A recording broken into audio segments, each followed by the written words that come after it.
Hey, everyone. I want to have a little chat to you about incentives.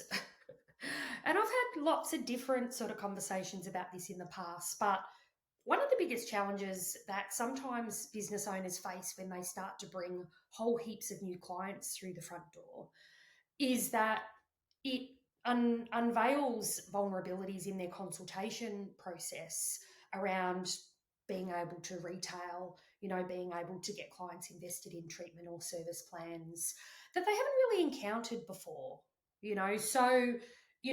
Often when businesses have not been used to new clientele, they've just been used to servicing existing clientele, and they've had good retailing and they've had good, compliance to treatment plans and, if you want to say rebooking retention, when all of that's been sort of rosy, it's been based on the fact that you've already got long standing relationships with the clients, right?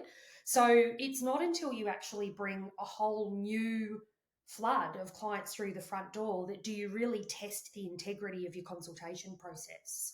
So at Beast Mode, we can have that, and that's why we make sure that when we're looking at people that are coming on board, we have a look at rebooking and retention rates and things like that, because we don't want people coming on board that might already have those vulnerabilities that are then exaggerated when we start to bring a whole heap of cold audience in, right, from social media marketing. So, but on occasion it does happen. And I was having a conversation with a business owner the other day that said, was having massive retail problems, and also, getting commitment from new clients to obviously, get them into treatment plans and all of that sort of thing. And they said to me, oh, look, I just think that if I just created some really good incentives, my team members would do a better job, right? And in my mind, because my philosophy on all of this, if you've heard it, you may not, but my philosophy on all of this is that prescribing retail and getting people engaged in treatment and service plans is actually a job, right?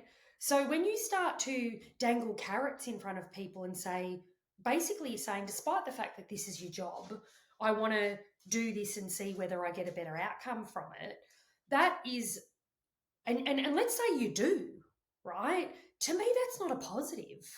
Like if you're dangling carrots in front of your team members and then all of a sudden they start selling retail and they start getting clients, committed to treatment and service plans, something's wrong, right? You shouldn't need to dangle a carrot for someone to do what they are supposed to be doing the whole time, right? And this is why I think that incentive programs can be fundamentally flawed, right? Because it's not about incentivizing people to actually do what they were supposed to be doing in the first place, right?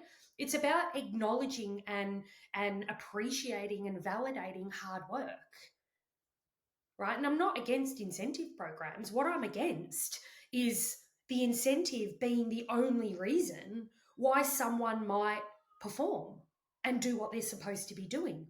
That is a dangerous game when it comes to team. If you have a team member that is only motivated, they only perform when they've got that carrot dangled in front of them, then you're definitely going to have issues with entitlement, because they're not coming from the right place.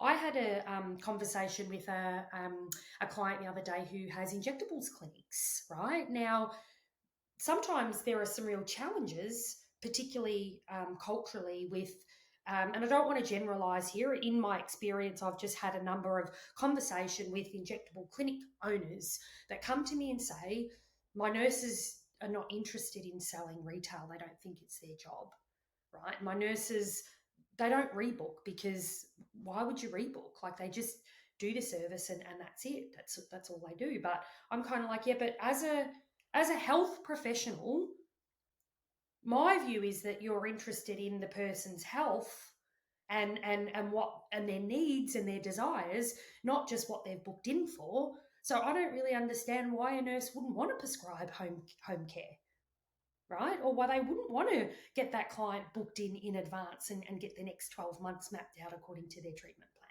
They're from the health field. That's what we preach in health, right? Why are they different? Just because they're in cosmetic health, you know? And the pushback's been, oh, but, you know, pay us more. Pay you more, right? That's entitlement showing up because you don't have people coming from the right place. And again, if you dangle incentives in front of people and that becomes the only thing that they're driven by, then you get attitudes and mentality exactly like that. You want me to do more? In my opinion, it's not doing more, it's doing what you're supposed to, right? It's providing a full service. But then if you've got people that are only performing based on their gift cards that they're going to get to the end of the month, that is a recipe for disaster, right? So the thing that I want you to think about is in cultivating performance, you need to change the psychology and the understanding of the team member around what their intention is with clients, not just dangle the carrot in front of them.